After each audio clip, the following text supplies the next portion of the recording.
இன்னைக்கு சிடபிள்யூசியில் செஞ்ச டிஷ் தாங்க பார்க்க போகிறோம். சாஃப்ரான் ரைஸும் சிக்கன் ஹண்டியும் தான் பார்க்க போகிறோம். வாங்க பார்ப்போம்.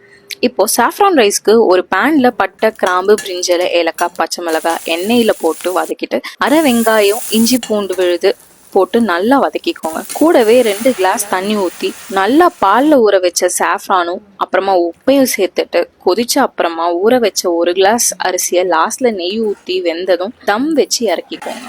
இப்போ சிக்கன் ஹண்டி தான் பார்க்க போறோம். 3/4 கிலோ சிக்கன்ல மஞ்சத்தூள், தயிர், உப்பு ஆட் பண்ணி மேரினேட் பண்ணிக்கோங்க. மண்பானையை எடுத்துக்கோங்க.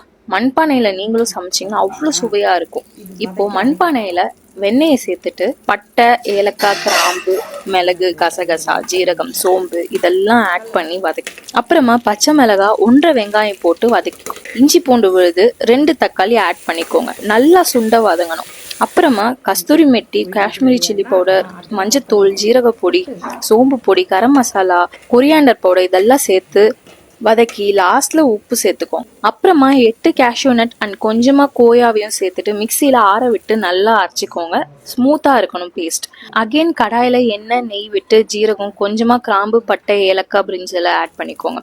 பச்சை மிளகாய், அப்புறமா ஸ்லைஸ் பண்ண ஜிஞ்சர் கார்லிக் இதை அப்படியே போட்டு கிரேவியில் சாப்பிடும்போது நல்ல ஃப்ளேவர் தரும். 1/2 வெங்காயம், மேரினேட் பண்ண சிக்கன் ஆட் பண்ணிட்டு அது கூட அரைச்ச பேஸ்ட்டையும் ஆட் பண்ணிக்கோங்க. நல்லா கொதிச்சதுக்கு அப்புறம் கொத்தமல்லி போட்டு ஆட் பண்ணிக்கோங்க. உள்ள கறி வச்சு நெய் விட்டு ஊற வச்சிங்கன்னா அந்த கறியோட ஸ்மோக்கி ஃப்ளேவர் அவ்வளோ டேஸ்டாக இருக்குங்க. அந்த கிரேவிக்கு அருமையான சிக்கன் ஹண்டி ரெடி. ஸ்மோக்கி ஃப்ளேவரில் சாஃப்ரான் ரைஸ் கூட வச்சு சாப்பிட்டீங்கன்னா அவ்வளோ டேஸ்டாக இருக்கும். நீங்களும் மறக்காமல் ட்ரை பண்ணி கமெண்ட்ல சொல்லுங்கள். இந்த சிக்கன் ஹண்டி வித் கோயா உங்களுக்கு பிடிச்சிருந்தா மறக்காம லைக் அண்ட் சப்ஸ்கிரைப் பண்ணிக்கோங்க.